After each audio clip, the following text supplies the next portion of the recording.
दोस्तों, आज की वीडियो बहुत ही ज्ञानवर्धक है। इस वीडियो को देखने के बाद यहां सीख मिलने वाली है कि किस तरीके से इंसान विपरीत परिस्थितियों में अपनी खराब से खराब दयनीय परिस्थितियों से बाहर निकल करके इंसान अरबपति बन सकता है। आज की वीडियो में मैं 5 दलित अरबपतियों के बारे में बताने जा रहा हूं, जिन्होंने जीरो से शुरुआत किया और आज भारत के ब्रांड बने हुए हैं। तो दोस्तों, अगर आप चैनल पर नए हैं तो चैनल को सब्सक्राइब कर लीजिए और वीडियो को लाइक कर दीजिए। साथ ही बेल आइकॉन की घंटी को भी दबा दीजिए, जिससे हम वीडियो की नोटिफिकेशन सबसे पहले आपको मिल सके। तो दोस्तों, चलिए वीडियो को शुरू करते हैं। साथियों, पहले नंबर पर हैं राजेश सरैया। दोस्तों, राजेश सरैया का जन्म उत्तर प्रदेश के सीतापुर में हुआ था।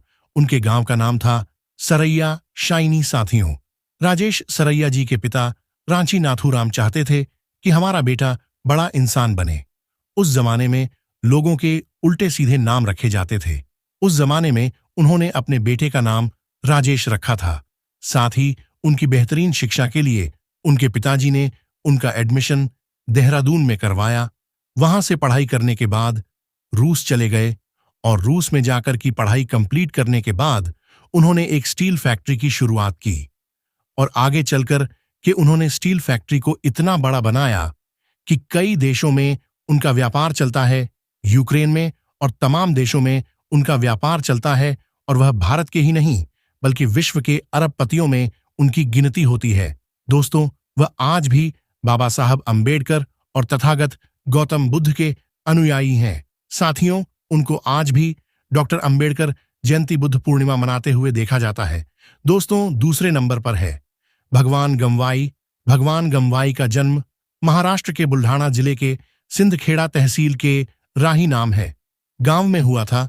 उनके पिता बेलदार थे तथा माता खेती का कार्य करती थी। उनका जन्म जुलाई 1955 में हुआ था। दोस्तों में 3 भाई और 1 बहन थे।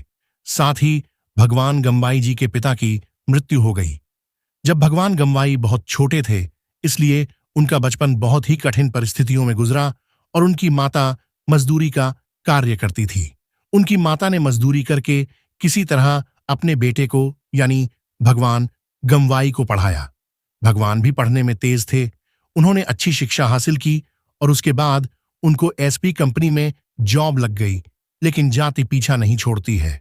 भगवान नई के साथ बहुत भेदभाव होता था। उनके पास नॉलेज बहुत अच्छा था। कंपनी को उनसे फायदा भी बहुत होता था, लेकिन जो उसमें कर्मचारी थे वे उनके साथ भेदभाव करते थे, जिससे परेशान होकर के एचपी कंपनी से डिजाइन कर दिए और आगे चलकर उन्होंने अमेरिकी कंपनी में जॉब पकड़ लिया। अमेरिकी कंपनी में जॉब पकड़ने के बाद वहां अमेरिका चले गए और अमेरिका पहुंचने के बाद उनको अपनी काबिलियत पर भरोसा था। उनको लगा कि मैं खुद की कंपनी डालकर इसको आगे बढ़ा सकता हूं। तो बाद में उन्होंने छोटी छोटी तेल कंपनियों से कांटेक्ट किया और तेल का व्यापार कर लगे। साथियों, कुछ दिनों बाद उन्होंने अपने बेटे के नाम पर यानी कि सौरभ बनर्जी के नाम पर अपनी कंपनी का नाम रखा और उन्होंने रबरसाल, फार, तेल और तमाम प्रकार के बिजनेस में हाथ आजमाया और सफल हो गए। साथियों, किसी समय में 100-200 रुपए की मजदूरी करने वाले भगवान आगे चल करके अरबपति बन गए। साथियों, तीसरे नंबर पर हैं कल्पना सरोज। कल्पना सरोज का जन्म महाराष्ट्र के रोपणखेड़ा में हुआ था और उनके पिता हवलदार थे। सरोज की शादी 12 वर्ष की आयु में ही हो गई थी, लेकिन शादी का अनुभव बहुत ही बुरा रहा और उनके ससुराल से उनका सामंजस्य सही नहीं बैठ पाया, तो अपने पिता के घर वापस आ गई और उसके बाद वह अपने चाचा के साथ मुंबई चली गई और मुंबई में सिलाई का कार्य करने लगी। लेकिन सिलाई का काम उनको नहीं आता था। इस वजह से कंपनी मालिक ने उनको सिलाई का कार्य नहीं दिया, उनको धागा छांटने का काम दिया था। धागा छांटने का सिर्फ उनको 2 रुपया मिलता था।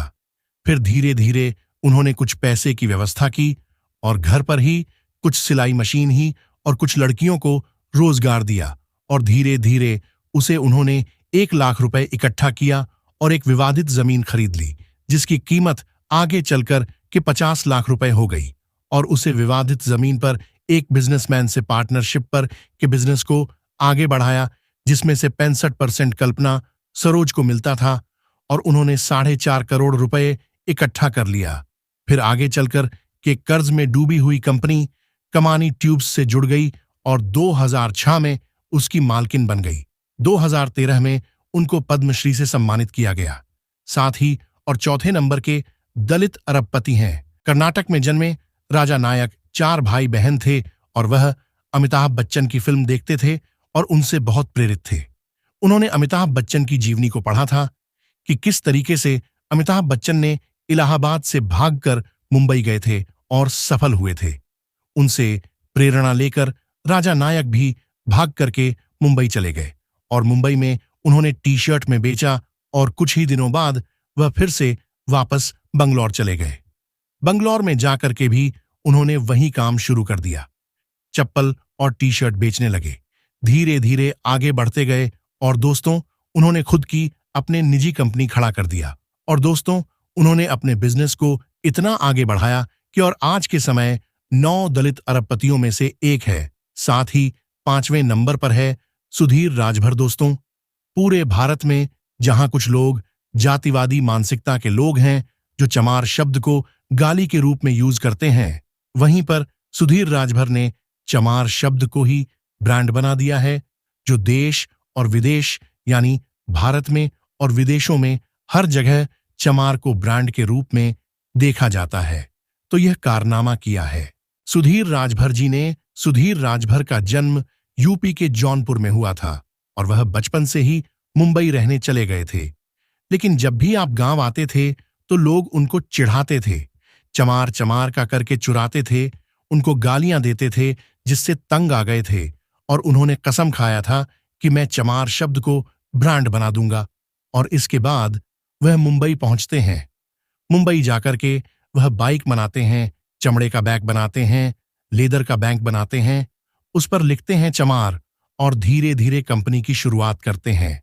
और उस कंपनी में दलित समाज के लोग और मुस्लिम समाज के लोगों को जोड़ते हैं, चमड़े का कारोबार शुरू करते हैं और वहां बेहतरीन बेहतरीन पास और बेल्ट डिजाइन करने लगते हैं जिनकी डिमांड बढ़ जाती है और भारत के साथ साथ अन्य देशों में भी उनका बिजनेस फैल जाता है।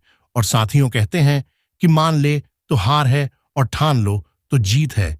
तो यही सुधीर कुमार जी ने करके दिखा दिया और चमार शब्द को ब्रांड बना दिया और इस समय भारत के अरबपतियों में शामिल हो चुके हैं। साथियों परम पूज्य बाबा साहब अंबेडकर का सपना था कि हमारा यहां बहुजन समाज बिजनेस की तरफ बढ़े, शिक्षा तरफ बढ़े और अपनी खुद की एक ऐसी स्थिति बनाए और किसी से मांगने की जरूरत न पड़े। बहुजन समाज को देने वाला समाज बनाना चाहते थे, जिसको मान्यवर श्री कांशीराम ने सपना पूरा भी किया था और सुधीर कुमार जैसे लोगों ने इसको फॉलो भी किया है। तो साथियों हमको और आपको इन सब चीजों को समझते हुए आगे बढ़ना और खुद का बिजनेस खड़ा करना है। तो साथियों आज मैंने आप लोगों को 5 पतियों के बारे में बताया है जो दलित समाज से थे। तो दोस्तों आज की जानकारी आपको कैसी लगी कमेंट जरूर बताएं।